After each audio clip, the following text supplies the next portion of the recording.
In this film, we shall not only prove beyond all reasonable doubt that many of the official NASA images of lunar exploration are fake, but we shall also examine the motives for the biggest lie put before the world. Why did NASA repeatedly fake lunar images and photographs? Why did NASA stage lunar expeditions which did not happen? The answer will surprise you. Clear the launching area.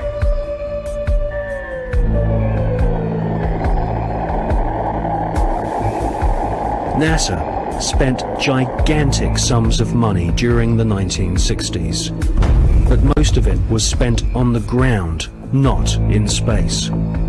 Huge American corporations, many of which were manufacturing hardware for the military, made gigantic profits designing space vehicles and, more importantly, life-sized models of spaceships, and even huge stage sets resembling the lunar surface.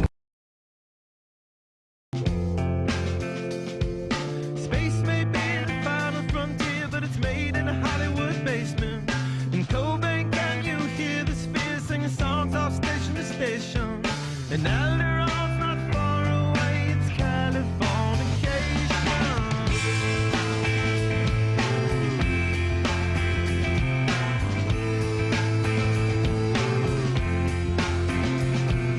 Born and raised by those that praise control of population. Everybody's been there, and I don't mean no vacation. Firstborn unicorn, hardcore softcore. Former United States President William Jefferson Clinton. In his autobiography, My Life, published in 2004, he states on page 156, "Just a month before, Apollo 11 astronauts Buzz Aldrin and Neil Armstrong had left their colleague Michael Collins aboard Spaceship Columbia and walked on the moon, beating by 5 months President Kennedy's goal of putting a man on the moon before the decade was out. The old carpenter asked me if I really believed it had happened. I said sure, I saw it on television. He disagreed. He said that he didn't believe it for a minute, that them television fellers could make things look real that weren't. Back then I thought he was a crank. During my 8 years in Washington, I saw some things on TV that made me wonder if he wasn't ahead of his time." We choose to go to the moon in this decade and do the other things, not because they are easy, but because they are hard. Space may be the final frontier, but it's made in a Hollywood basement. In Cobain, can you hear the spheres singing songs off station to station? And Alderon's not far away, it's Californication.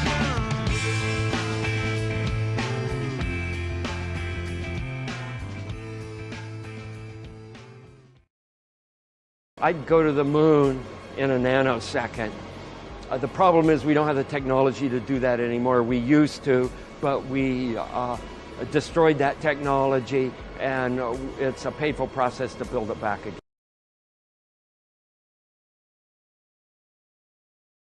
Haven't seen anything that indicates the telemetry data is even in existence, and as I said, even if we had it, we don't have the machines to play it back. But your own research has shown the telemetry data is missing. That's right. Could this be true? Mankind's first interplanetary exploration and the original science data is missing? Apollo 11, this is Houston. Radio check, over.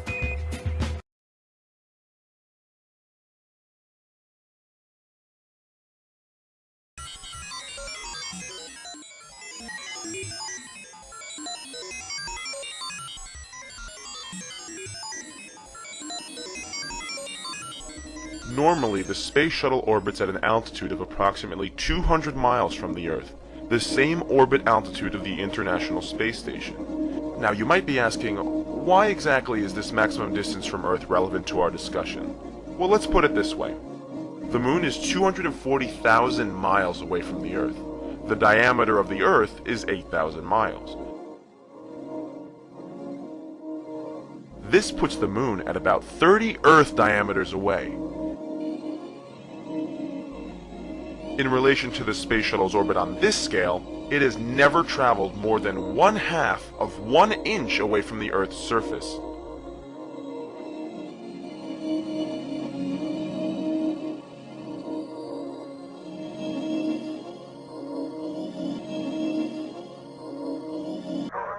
One reason the space shuttle has not been sent beyond 400 miles into space has to do with the Earth's magnetism. The core of the Earth is molten iron. As it slowly swirls around, it generates a powerful magnetic field surrounding the Earth. These fields cause the formation of 2 radiation belts around the Earth, called the Van Allen radiation belts. They are made of charged particles and are named after James Van Allen, who was in charge of the Geiger counters installed on the Explorer 1 satellite, which discovered the belts in 1958.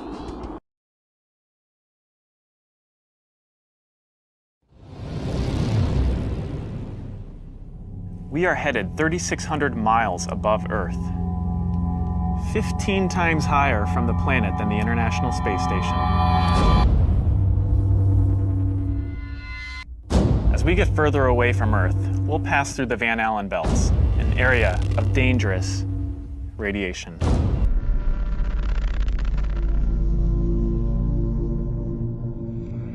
Shielding will be put to the test as the vehicle cuts through the waves of radiation. Sensors aboard will record radiation levels for scientists to study.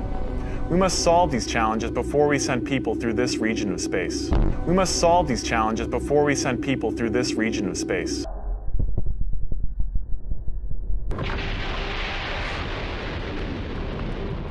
These belts are formed by trapped charged particles. The magnetic field traps these particles that originate from the sun. They then spiral around the lines of the Earth's magnetic field, going back and forth between magnetic poles. Dr. James Van Allen published an article in the March 1959 issue of Scientific American that described the danger in traveling through these belts. The radiation belts obviously present an obstacle to spaceflight. If anyone ever really does go through these belts, it will become apparent just how lethal they really are to humans. Other than the alleged Apollo trips, all other manned spacecraft have stayed below the belts. These belts do not officially begin until an altitude of 1,000 miles is reached. But when one space shuttle crew was brave enough to go nearly 400 miles above the Earth, they started to experience some unusual effects. They reported seeing shooting stars, which were a result of the radiation hitting the retinas of their eyes. Many people have been bamboozled into believing that landing on the moon 6 times in the span of 3 years is entirely possible. They also think it's reasonable that we haven't even thought of going back in over 45 years. And the fact that NASA has repeatedly admitted that we can't go past low Earth orbit. This next generation spacecraft will enable America to explore beyond low Earth orbit. Now, we only can fly in Earth orbit. That's the farthest that we can go. The kinds of technologies that we're testing out on Space Station are definitely helping us with our goals of going beyond low Earth orbit. Early in the next decade, a set of crewed flights will test and prove the systems required for exploration beyond low Earth orbit.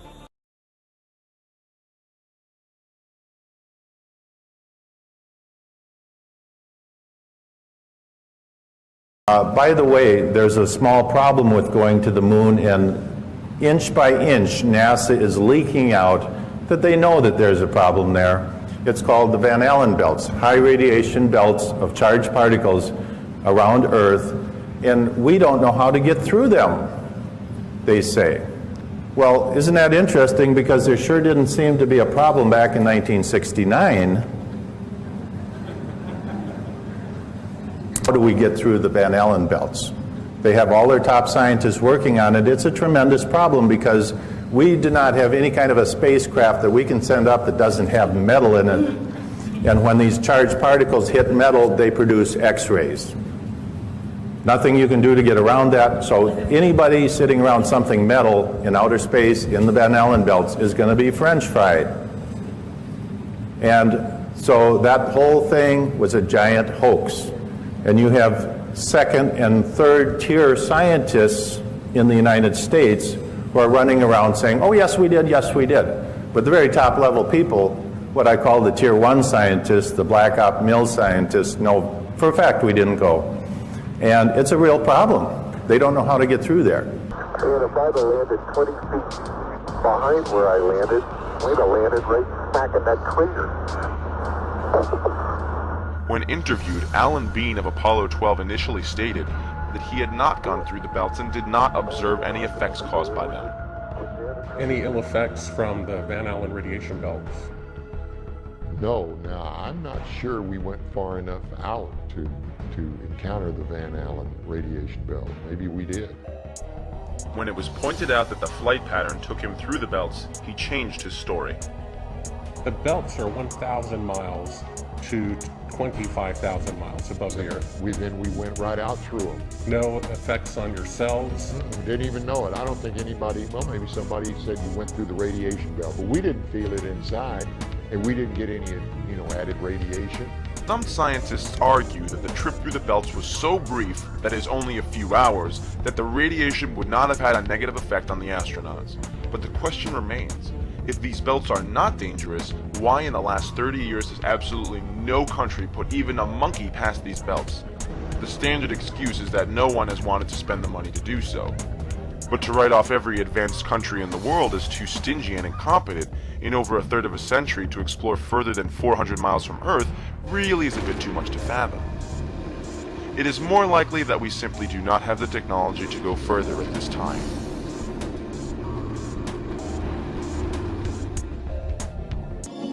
Six, 5, 3 main engines up and burning, 2, 1, and liftoff. Just getting into orbit is no small feat, as is illustrated by the fact that in all of recorded history, only 3 countries, the United States, China, and Russia, have been able to put a human just into orbit and never being more than 400 miles from Earth.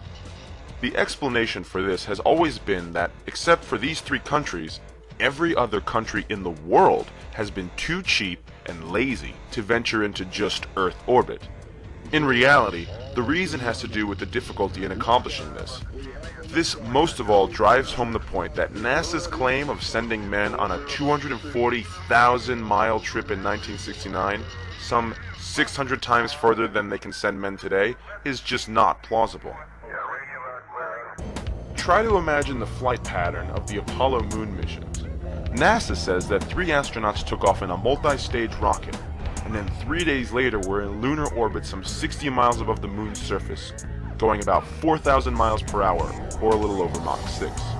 Then, the spacecraft separated into 2 modules. One astronaut stayed in lunar orbit in the CSM. The other 2 flew down to the surface of the moon in the lunar module. 10 feet. Got contact. Engine stop. Okay, Houston, the Challenger has landed. The lunar module is setting in the sun, which it always is. Then slowly but surely, that temperature inside is going to go up to 250 degrees Fahrenheit. Now, you ain't going to make it.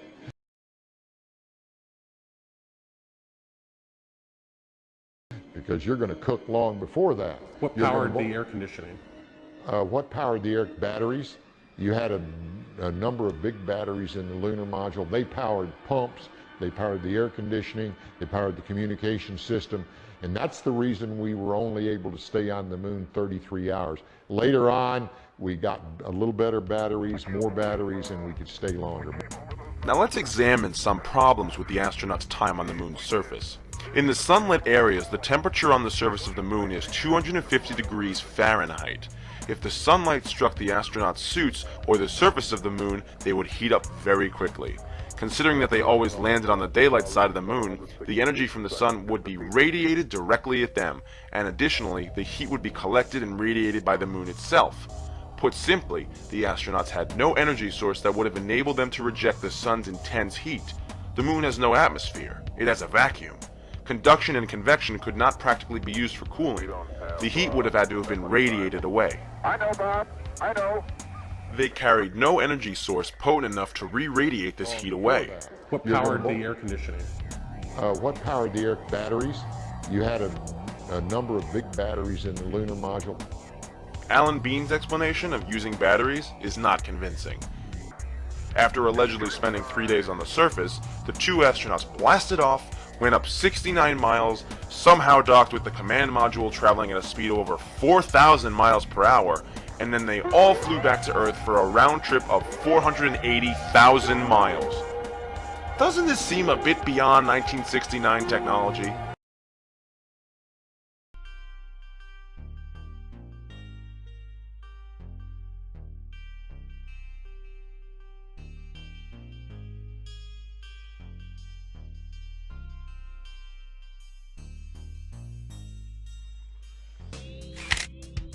The photographs also fail under critical analysis. Why are such important images so grainy and hard to see? And we're getting a picture on the TV. You got a good picture, huh? NASA claims it's the result of 1960s technology. They had one picture, which they completely controlled, black and white, grainy, that convinced everybody we were on the moon. We had no reason to doubt it. They had complete reins over the pictures, over the sound. I mean, sad to say, it was easier than people believe. Evidence suggesting that these images were staged. It's absolutely unreal. Although it appears that the astronauts are moving in the moon's gravity, which is 1/6 that of the Earth, Percy notes that when the speed of the film is doubled, the astronauts appear to be running as if in Earth's gravity.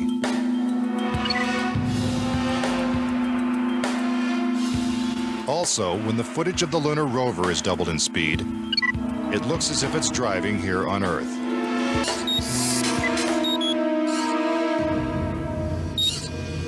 If there is no air or wind on the moon, why is this American flag waving?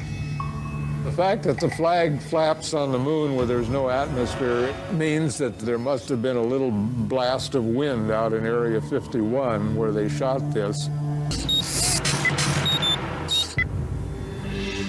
Case in point, on the moon, the astronauts' only source of light was the sun. They had no extra lighting. No flashes or things like that. Yet in this photograph from Apollo 14, the shadows are cast in different directions, suggesting multiple light sources. The shadows cast by the rocks in the foreground should have been east-west, like the LEM shadows. And in this photo from Apollo 17, again the shadows are pointing in different directions. Outside in sunlight, shadows always run parallel with one another, so the shadows will never intersect. And in this picture, the sun is directly behind the astronaut. His figure should be a silhouette. Yet even the smallest characteristics of his suit are recognizable. It seems like he's standing in the spotlight. And I can't explain that. That escapes me. Why? And finally, in this picture with the sun behind the lunar module, the front of the craft is clearly visible. The words United States are crisp and clear. How could these backlit pictures be so detailed? But NASA simply dismisses these arguments. But the questions continue. Why do some of these images shot at different times and different places appear to have identical backgrounds? These two photos seem to have the same mountain backdrop, yet the lunar module is only present in one of them. Seemingly impossible, since the LEM never moved and its base remained even after the mission.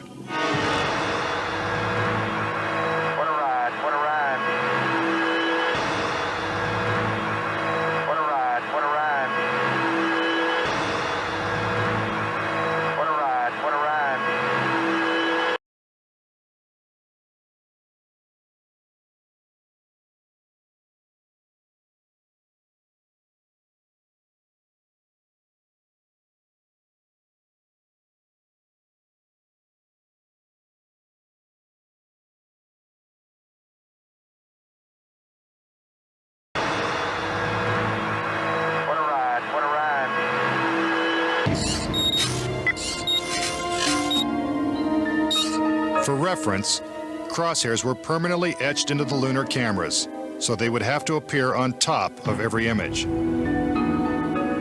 But in this photo, a crosshair is behind a part of the lunar rover. This situation is impossible and has to be the result of technical manipulation and doctoring of the image. And in this photo from Apollo 11, the equipment in the foreground is covering the crosshair, not behind it. And in another from Apollo 12, the American flag is covering one crosshair, and the astronaut is covering the other. Presented with these questionable photos and videos, It's absolutely unreal. that Apollo was a hoax. Originally, NASA made all the alterations themselves. Then they presented what they had done to us and asked, can you do this? And we said, yes, we can. And we can do it better. So what does Hasselblad have to say about this classic Aldrin picture? Does it look to Jan Lundberg as though the subject was lit? Yes, it seems like he's standing in the spotlight. And I can't explain that. That escapes me. Why? So maybe you have to find Armstrong and ask him.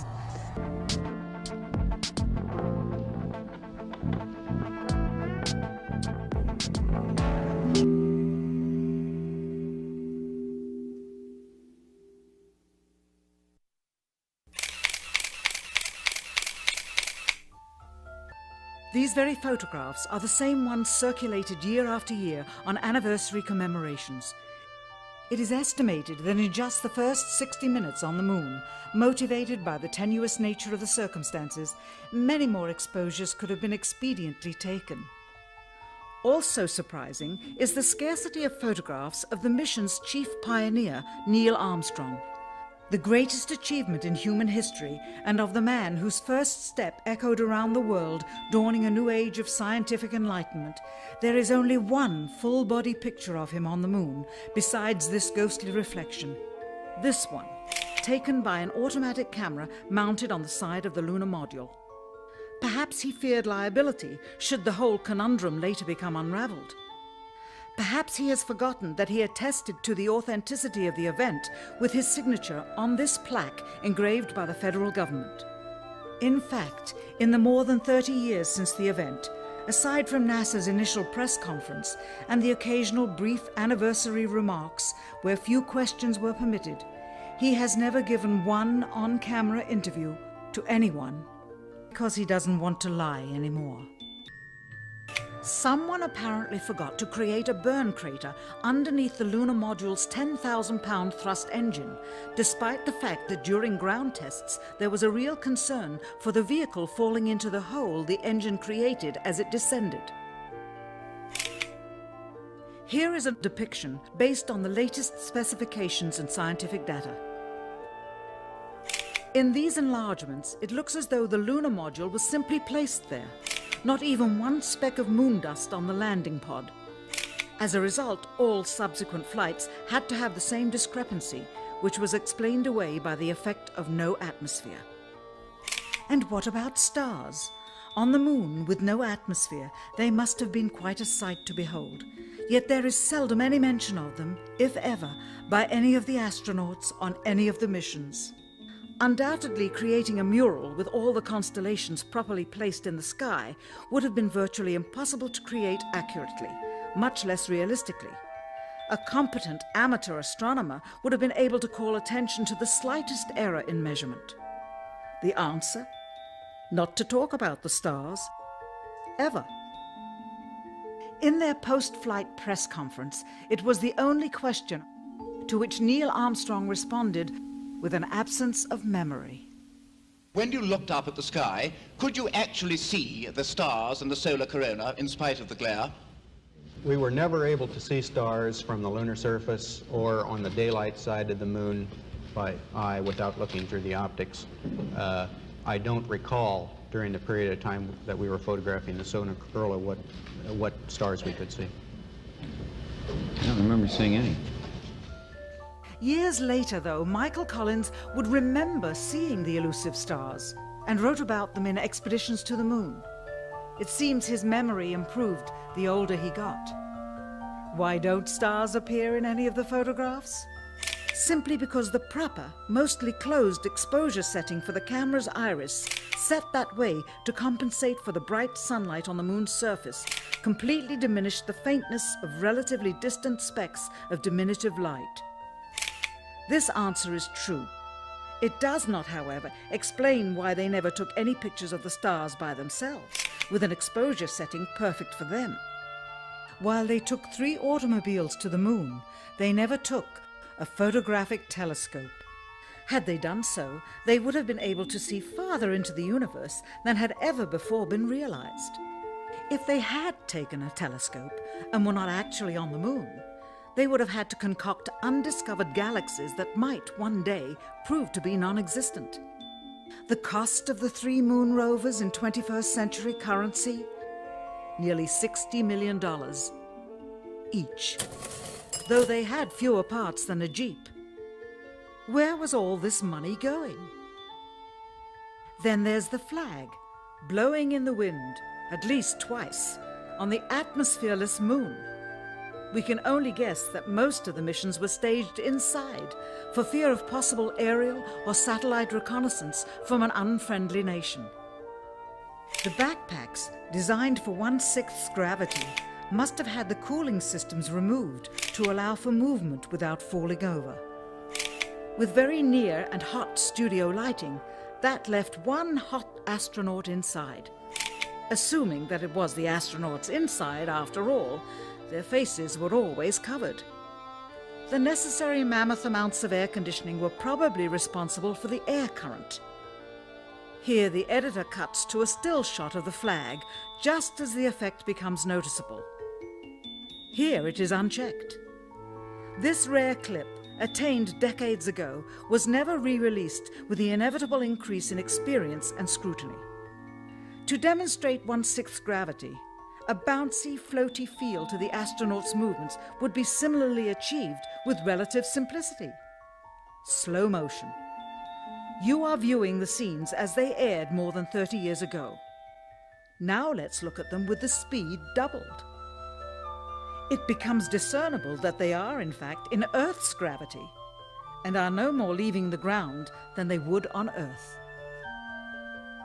It is clear from these rarely seen color television pictures that the crew of Apollo 11 brought a high-resolution color video camera with them on their mission, yet the only pictures broadcast live from the moon's surface were these from a low-definition black and white camera.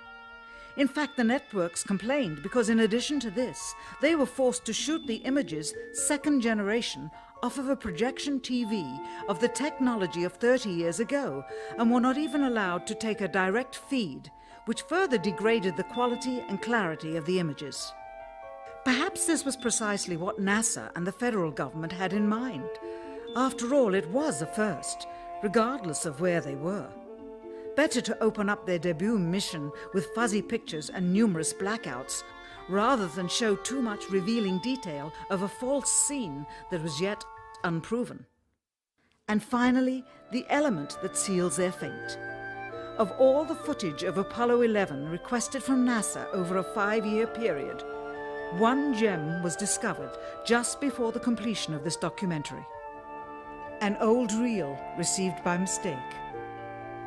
It contains the raw or unedited footage of the crew of Apollo 11, Michael Collins, Edwin Aldrin Jr., and Neil Armstrong, staging part of their mission for nearly an hour in living color, with exceptionally clear behind-the-scenes audio of conversations discussing the techniques used to achieve a disingenuous picture depicting the Earth at a distance, in order to falsely demonstrate their far journey from it and their ability to survive passing through the Van Allen radiation belts.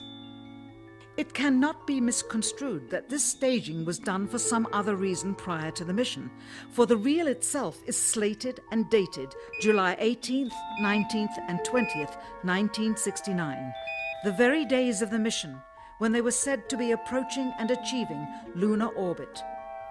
Furthermore, it is apparent they are in genuine zero gravity aboard the actual spacecraft, necessary to convince the mass media of their authenticity, just not any further than Earth orbit, as you will see. In this never-before-seen or heard footage, not only is the radio conversation between the astronauts and Houston Control audible, there is a secondary, private conversation taking place between the crew and a third confidential party, prompting the astronauts with what to say, when to speak, and how to effectively manipulate the camera to achieve the desired misleading effect. NASA claims that the Houston transmissions were the only ones taking place with the astronauts. Listen now as Houston Control initiates a conversation with the crew, only to find them too preoccupied with the behind-the-scenes trickery to respond. Moments pass and the oversight is picked up on by the clandestine third party, who quickly prompts them with talk. Immediately, Neil Armstrong speaks.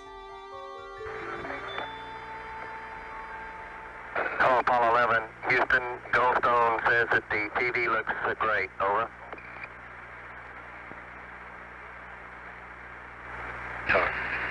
Okay, Roger. We're coming in on Earth. Again, the illusion they are attempting to create is the Earth at a distance to demonstrate their far journey from it and their ability to survive passing through the Van Allen radiation belts. Understand, too, that only about 20 seconds of this raw footage was ever broadcast to the public, and these conversations discussing their deception were believed to be private. Until now.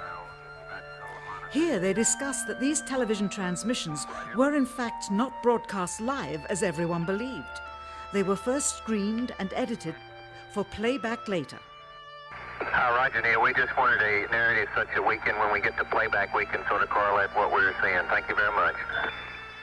Here they discuss the fact that they have turned out the lights and have blocked out sunlight from entering the spacecraft through the other windows, as to not cause any reflected light to fall onto the spacecraft's wall in the foreground. Okay, very good. Well, we shut out the sun coming in some of the other windows into the spacecraft, so it's looking through the number one window, and there isn't any reflected light. The reason this was done is so that the truth of the matter would not be revealed. It is this. Though the federal government would have you believe that this is a view of Earth from a distance out of the spacecraft's window as it nears the moon, it is not. What they have ingeniously done is placed the camera at the back of the spacecraft and centered the lens on a circular window in the foreground, outside of which it is completely filled with the Earth in low orbit. The circumference of the window then appears to be the diameter of the Earth at a distance, with the darkened walls of the spacecraft appearing to be the blackness of space around it. That is why they wanted the interior dark and blocked out the sun from entering through the other windows. Here you can see the extruded window, probably 2 inches thick at the bottom. This is because the Earth's shine is coming in at a downward angle. It also causes the Earth to appear to be an irregularly shaped circle, for you are seeing the outside of the window at the bottom and the inside of the window at the top, which together form 2 different sized halves of a circle. Subsequently, this take was never used. As they perfected the shot, a crescent-shaped piece of black material was inset slightly into the window to create the illusion of the Earth's terminator line dividing night and day. It is uncannily convincing. During this segment, intended to be edited and played back later for the worldwide television audience, dated July 18, 1969, Neil Armstrong condemns himself as he states that he is 130,000 miles out, or halfway to the moon, as the NASA flight log also states on this date, when he is in reality in low Earth orbit of a few hundred miles. Roger, Houston, Apollo 11. Calling in from about 130,000 miles out. Here, during another segment, also intended to air after review, Neil Armstrong falsely explains to the viewers how the shot is attained by putting the camera's lens to the window's glass, as it would have to be if they were the claimed distance away from the Earth. We only have one window that has a view of the Earth, and it's filled up with the TV camera. If the window was completely filled up with a TV camera, as he stated, then an astronaut's arm would not be able to get between the camera and the window, as it obviously does here in this outtake. South America becomes invisible just off beyond the Terminator or inside the shadow.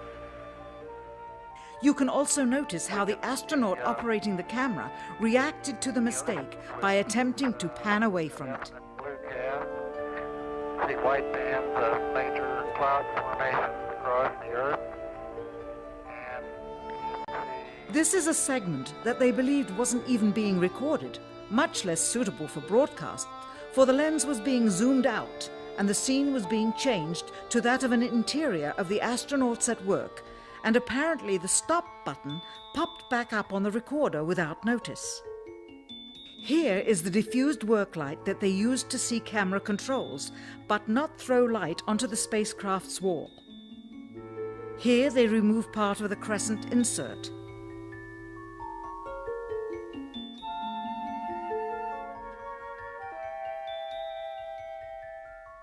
Finally, the iris is opened up and you can see the real location of the camera and the very bright and near Earth out the window. Here is the slate for the 19th of July, and the same shot of trickery on the 19th of July, and then the 20th, and the same misleading shot on the 20th. Later that evening, they were said to be walking on the moon. How can this be when they were in Earth orbit only 9 hours earlier, and the moon is some 3 days' journey away? Furthermore, if they genuinely went to the moon, why would they be faking any part of it? Why this trickery with the window? By faking being halfway to the moon, it becomes apparent that they did so because they could not even go halfway. It thus confirms that the stumbling block to their success was the lethal radiation of the Van Allen radiation belts. Since the same equipment was used on the subsequent missions in the 40 months that followed, none of them could have gone to the moon. They only increased their proficiency at staging them. Now the public would take going to the moon more seriously and be reconnected with the drama. We now realize that perhaps the reason Neil Armstrong has never given an on-camera interview is because he doesn't want to lie anymore. What threats may have been made upon such honorable men or their families to possess their reluctant cooperation and later ill feelings towards perpetuating this still darkened hour in American history? NASA's highest-ranking official, James Webb, resigned without explanation just days before the first Apollo mission. Why, when he was on the threshold of achieving the greatest accomplishment of his career? All 3 Apollo 11 astronauts also resigned shortly after their return. On the 25th anniversary of the event in 1994, Neil Armstrong made a rare public appearance and held back tears as he spoke these brief cryptic remarks before the next generation of taxpayers as they toured the White House. Today we have with us a group of students among America's best. To you we say, we have only completed a beginning. We leave you much that is undone. There are great ideas undiscovered, breakthroughs available to those who can remove one of truth's protective layers. He is that layer. So what purpose would it serve to contrive such an elaborate hoax? Let's take a brief look at the events leading up to the American space race. After the Russians thoroughly spooked America in 1957 with the launching of Sputnik, citizens were in fear that the USSR would soon be able to drop an atomic bomb on the United States from orbit. What could be done to avert such a disaster? And to what lengths would the United States government go to ensure national security? The Soviet Union has launched a second Earth satellite. I guess the American people are alarmed that a foreign country, especially an enemy country, can do this, and we fear this. Man had his first great success in space when the Russians pushed a man across the threshold. He was Yuri Gagarin, the astronaut the Russians lionized as the first to orbit the Earth. It was the propaganda coup of the year. As the tension increasingly rose between the world's two dominant post-war powers, the space race went into high gear, with Kennedy promising in 1961 to put a man on the moon by the end of the decade. Well, I know for a fact you didn't walk on the moon. I've seen the footage. That's fine. It's okay if you know it. Do you understand that? You can have any opinion you want. That's what's wonderful about this country. You can believe anything you want. And it's okay with me, for sure. Right. Mr. Armstrong, Bart Sibrel, ABC Digital. Wanted to give you the opportunity to swear on the Bible that you walked on the moon. Will you put your left hand on the Bible and swear to God that you walked on the moon? Gentlemen. Mr. Sibrel. Yes? If you really walked on the moon, why would you not do that?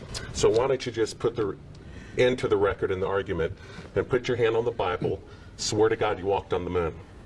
Mr. Sibrel, knowing you, that's probably a fake Bible. Really? Well, no, it's a real Bible. You have the opportunity to have $5,000. The meeting is not open. Well, you have $5,000 cash. You can give it to charity if you swear on the Bible that you walked on the moon. Please I have give the it to tape. charity. It'd be fine. Why don't you swear to? Why not? Why won't you do it? So why don't you put your hand on the Bible and swear to God that you walked on the moon? Stop worshiping me! I'm just a big fake, like the moon landing.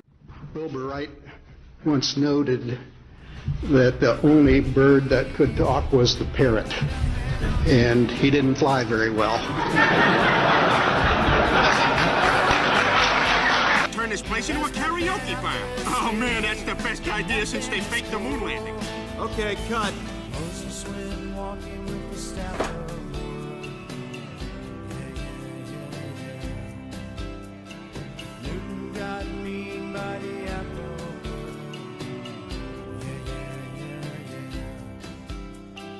Egypt was troubled by the horrible asp. Mr. Charles Darwin had the golden mask. Andy, did you hear about this? I'm talking to you by telephone from the Oval Room at the White House. And this certainly has to be the most historic telephone call ever made in the White House. I just can't tell you how proud we all are of what you have done. For every American, this has to be the proudest day of our lives. Thank you, Mr. President. It's a big honor and privilege for us to be here. Nothing is cool.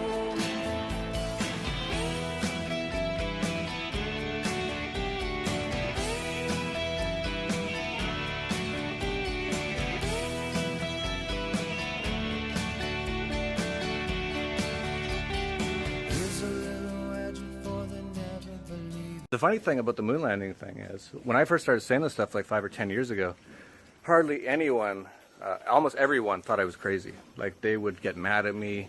They say, that's not, it's too far this time, Jeff. It's like, I'm like, look at the information. Like, this is just factual evidence.